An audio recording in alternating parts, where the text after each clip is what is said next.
Kemudian saat kegiatan berlangsung, Ibu harap kalian bisa berpartisipasi secara aktif dalam kegiatan ini, baik aktif dalam hal bertanya atau memberikan pendapat ya.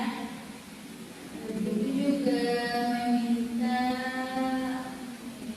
anak kalian menjelaskan atau memberikan pendapat.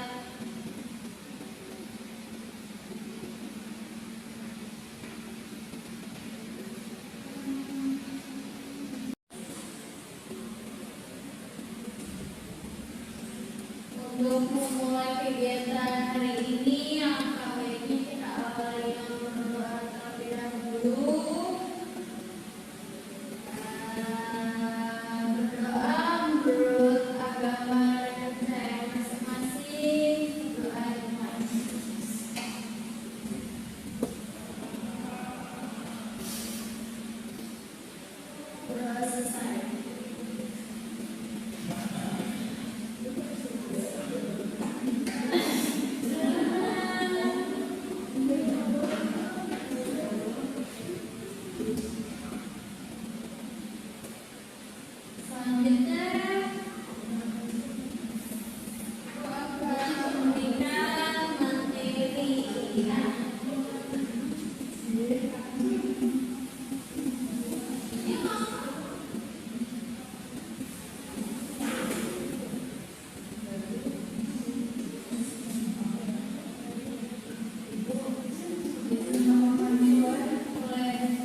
lingkungan perusahaan terbagi menjadi dua jenis utama.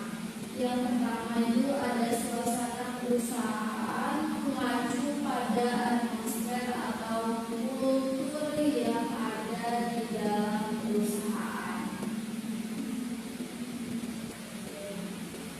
Nah, itu dijelaskan lingkungan perusahaan kan terbagi menjadi dua jenis utama. Yang pertama itu lingkungan eksternal. Lingkungan ini mencakup faktor-faktor di luar kendali perusahaan yang dapat mempengaruhi operasinya. Lingkungan eksternal ini dapat seperti kondisi pasar atau kebijakan pemerintah, perubahan teknologi, dan perilaku bersaing. Yang kedua itu ada lingkungan internal, mencakup faktor-faktor yang ada dalam perusahaan dan dapat dikendalikan oleh manajemen.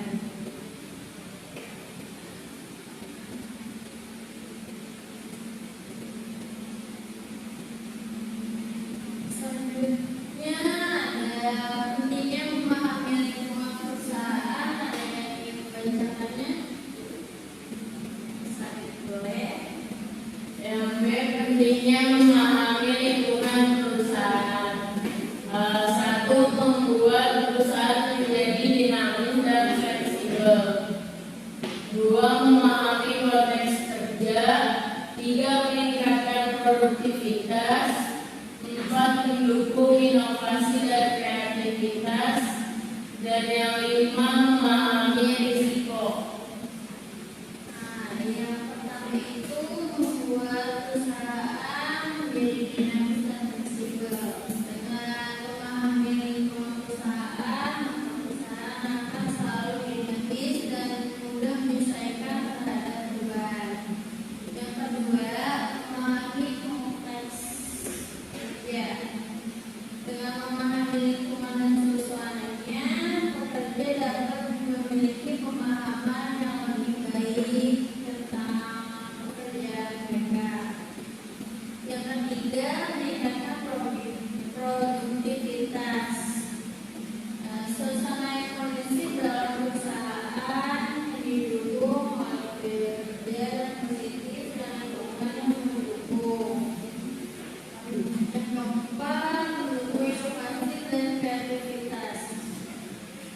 Suasana perusahaan yang terbuka, kolaboratif, dan mendukung terdapat teknologi inovasi kreativitas. Yang kelima ada memahami risiko.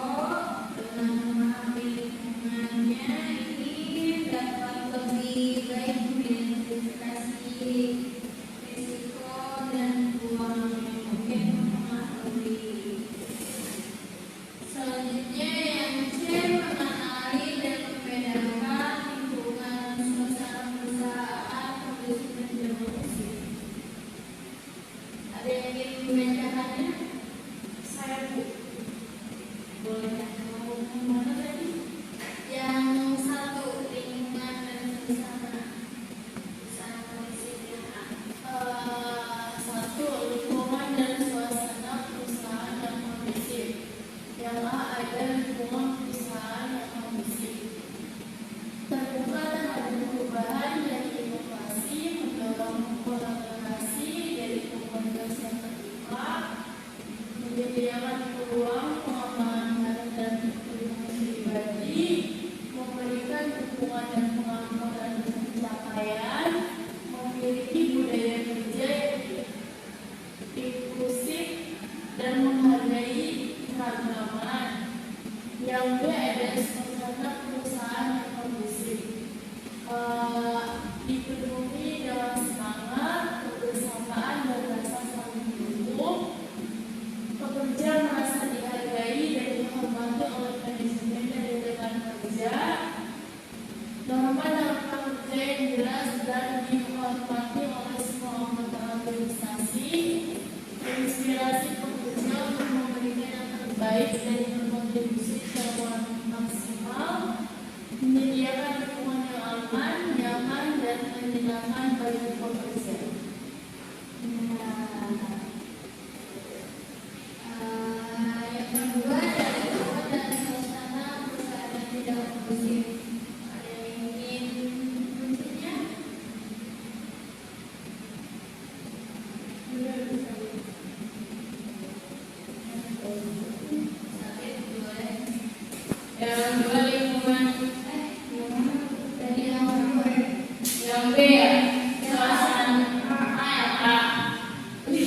dengan perusahaan yang tidak kondusif.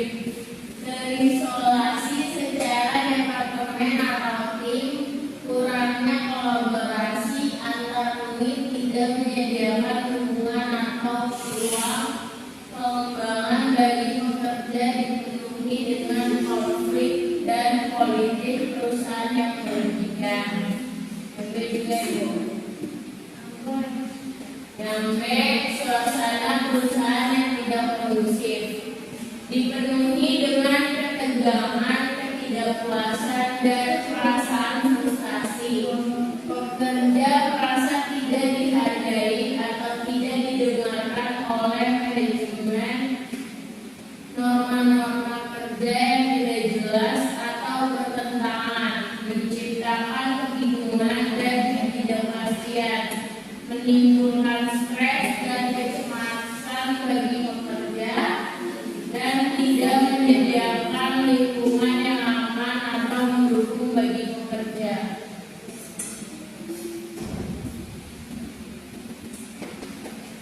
Selanjutnya yang B, memahami budaya dan etika di lingkungan perusahaan. Ini bagaimana?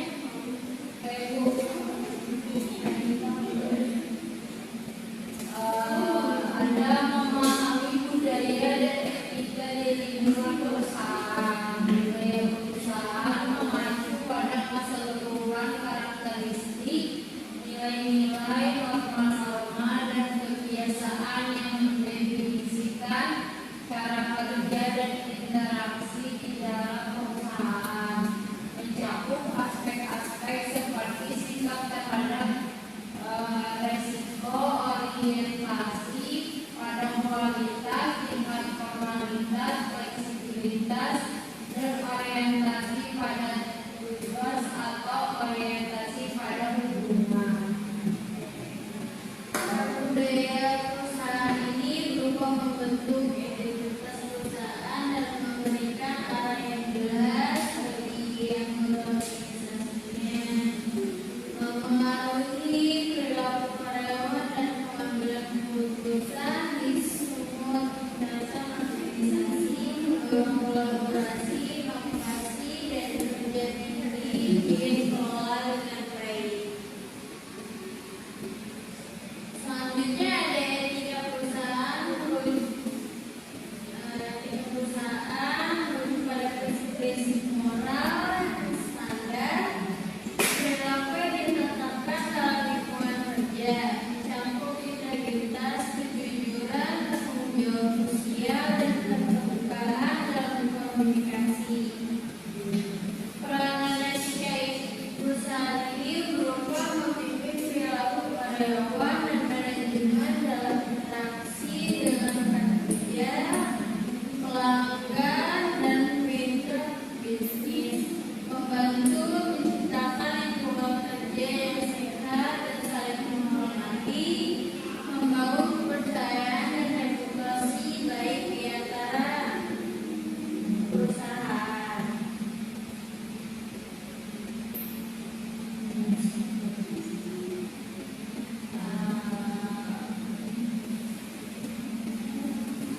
Ada yang ingin ditanyakan?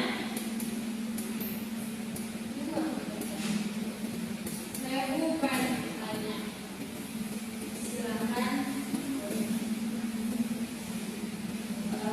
Apa saja sih persiapan siswa untuk memasuki dunia kerja setelah lulus? Kita kan ini masih siswa nih, persiapannya apa aja sih setelah lulus untuk memasuki dunia kerja ini?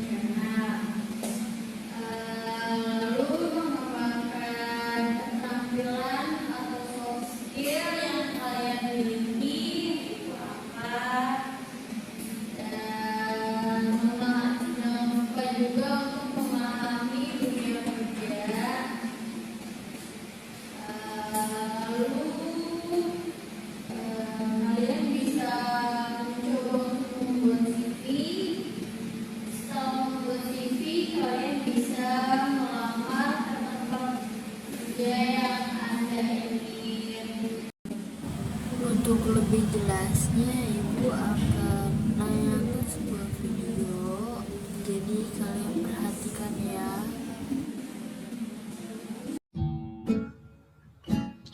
Memasuki dunia kerja juga bisa kamu jadikan pilihan setelah kamu lulus SMA nanti. Bekerja merupakan suatu kebutuhan manusia. Dengan bekerja, manusia berharap akan dibawa kepada keadaan yang lebih baik dan memuaskan bagi dirinya. Sedangkan pekerjaan adalah sumber penghasilan, kesempatan mengembangkan diri, serta aktualisasi diri di samping untuk berbakti. Sebagai suatu kesempatan, hendaknya pekerjaan tidak boleh disia-siakan dan harus dilaksanakan dengan sebaik-baiknya dengan penuh rasa tanggung jawab. Tahap untuk memperoleh pekerjaan yang pertama, kita harus mencari lowongan kerja, dan yang kedua, kita harus mengikuti tes seleksi atau menyiapkan dan mengirim surat lamaran. Mencari lowongan kerja. Ada beberapa cara yang bisa kita lakukan dalam mencari informasi lowongan pekerjaan. Yang pertama,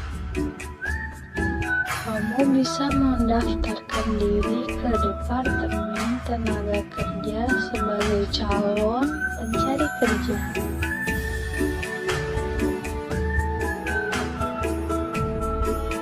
Yang kedua, membaca koran atau majalah yang memuat informasi seputar lowongan kerja. Yang ketiga, mencari informasi seputar lowongan pekerjaan melalui media elektronik atau media sosial. Salah satunya bisa melalui Instagram atau Facebook yang menyajikan informasi seputar lowongan pekerjaan. Yang keempat, kalian harus rajin mengunjungi bursa kerja. Yang kelima, kalian harus rajin dan sering bergaul serta bertanya kepada orang-orang yang sudah bekerja. Dan yang terakhir, kalian harus memantapkan rasa percaya diri. Berikut adalah website yang bisa kamu kunjungi untuk mencari tahu informasi seputar lowongan pekerjaan. Klik kolom jabatan atau kata kunci, kemudian masukkan kata kunci jabatan yang akan kalian pilih. Kemudian pilih lokasi yang akan kamu cari. Selanjutnya kalian bisa memilih spesialis pekerjaan yang akan kalian inginkan. Setelah semua kategori telah kalian isi, kemudian kalian bisa klik cari, lalu akan muncul informasi seputar lowongan pekerjaan yang akan kalian tuju. Selanjutnya yaitu mengikuti tes seleksi atau menyiapkan dan mengirim lamaran pekerjaan. Setiap calon tenaga kerja pada umumnya harus mengikuti tes seleksi tersebut. Yang pertama ada seleksi administrasi. Seleksi administrasi merupakan seleksi terhadap berkas yang dikirim. Kelengkapan berkas persyaratan yang diminta merupakan penentu kelulusan pada tes ini.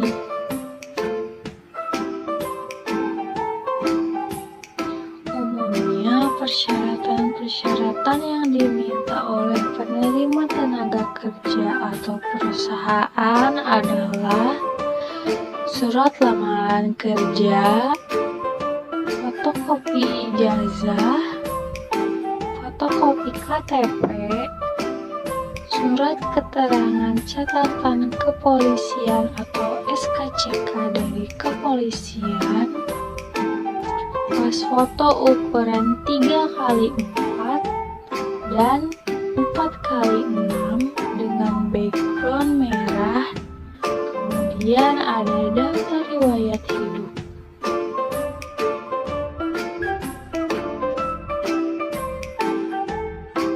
Kemudian ada seleksi akademis. Seleksi akademis merupakan seleksi yang berhubungan dengan penawaran atau kemampuan belajar. Biasanya seleksi ini bersifat tertulis. Materi tes ini umumnya dalam bidang bahasa Indonesia, bahasa Inggris, dan pengetahuan umum. Kemudian juga ada psikotes atau tes kemampuan secara keseluruhan.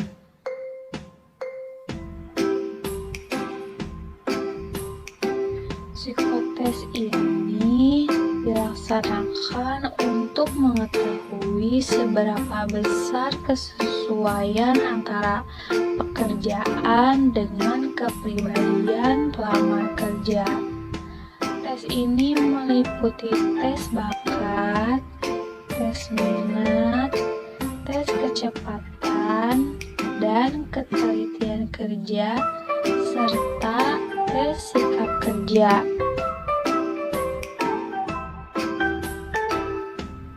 Kemudian ada tes wawancara. Setelah mengalami beberapa kali seleksi, biasanya pihak pencari tenaga kerja atau perusahaan memanggil para pelamar yang telah memenuhi kriteria penilaian untuk mengikuti wawancara ini.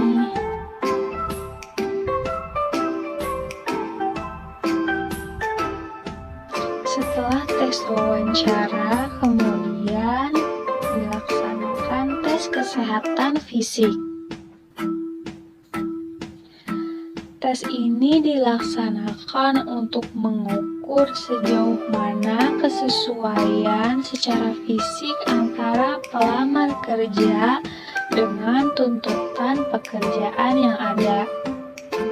Biasanya tes ini meliputi tes penglihatan, tes pendengaran, tes ketahanan fisik, dan lain sebagainya.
Thank you.